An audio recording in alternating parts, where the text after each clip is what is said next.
శ్రీరామ జయం. సూర్య సంచారం ఒక్కొక్క రాశిలో 30 రోజుల పాటు ఉంటుంది. అలా సూర్యగమనం వృషభ రాశిని వదలి మిథున రాశిలో ప్రయాణం ప్రారంభం చేయడంతో మనం మిథున సంక్రమణం అన్న పేరిట విశేషమైనటువంటి దానాలు చెయ్యాలి. ఇది ఈనాటి విశేషం, మిథున సంక్రమణం. ఈనాటి మరి ఒక విశేషం, అమావాస్య సోమవారం రావడం శివారాధనకు ప్రత్యేకం. అమావాస్య సోమవతి వ్రతం అనే ఒక వ్రతాన్ని మన పురాణాలు చెబుతాయి. ఈ రెండింటికంటే కూడా మించిన అద్భుతమైన విశేషం ఇంకొకటి ఉంది. అధిక మాసం ఈరోజు సమాప్తమవుతుంది. అధిక జ్యేష్ఠమాసం, అమావాస్య సోమవారం, అమావాస్య సోమవతి వ్రతం, ఇన్ని విశేష అంశాల సమాహారం ఈరోజు. అధిక మాసంలో పాటించవలసిన 33 అనే సంఖ్యతో కూడుకుని ఉన్న దానాలను చేయాలి. చేయడానికి 30 రోజుల కాలంలో కుదరని వారు, సంకల్పం చేసినా ప్రత్యక్షంగా ఇవ్వడానికి ఈ నెల రోజులు కూడా ఏవో అనివార్య కారణాల చేత పరిస్థితులు అనుకూలించని వారు ఈరోజు సాయంత్రం ఆ దాన సంకల్పాన్ని పరిపూర్ణం చేయాలి. ఒక కుండలో నీరు పైన మూత, ఆ మూత పైన 33 సంఖ్యలో యథాశక్తి మనం పండ్లను దానంగా ఇవ్వాలి. వీటన్నింటినీ దానంగా ఇవ్వాలి. ఈ దానాన్ని అల్లుడికే ఇవ్వాలి.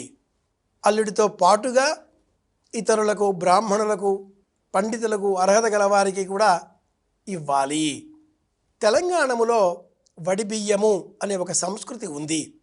3వ సంవత్సరం, 5వ సంవత్సరం, 7వ సంవత్సరం, ఈ సంవత్సరాలలో వడిని నుంచి అమ్మాయిని పుట్టింటికి తీసుకువచ్చి వడిని నుంచి ఆదరించి బహుమతులు అందించి తిరిగి అత్తవారింటికి వెళ్ళిరా తల్లి అంటూ పంపడం ఒక ఆచారం.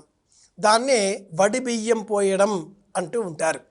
ఈ వడిబియ్యం పోయడం అన్న ఆచారానికి మూలం, ఆధారం పురుషోత్తమ మాసం.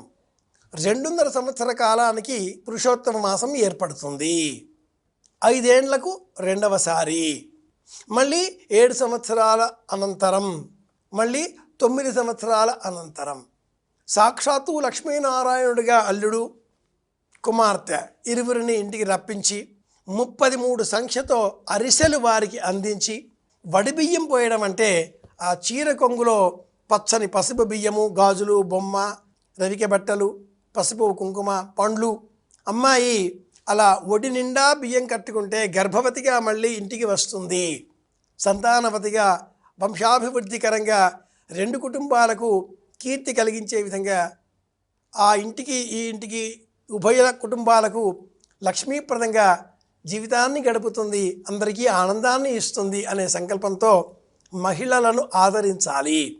ఈ నేపథ్యంలో అమావాస్య సోమవతి అనే సందర్భాన్ని పురస్కరించుకొని మనం 33 సంఖ్యతో కూడుకున్న పండ్లను దానం ఇవ్వాలి. 33 ఏలకులు, 33 లవంగాలు, 33 ఖర్జూరాలు, 33 బాదం పప్పులు యథాశక్తి వీటిని కూడా ఇవ్వవచ్చు.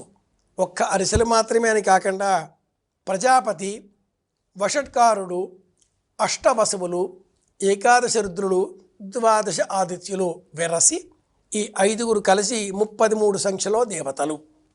పాంచభౌతికమైన ప్రపంచానికి వీరు ప్రతీక.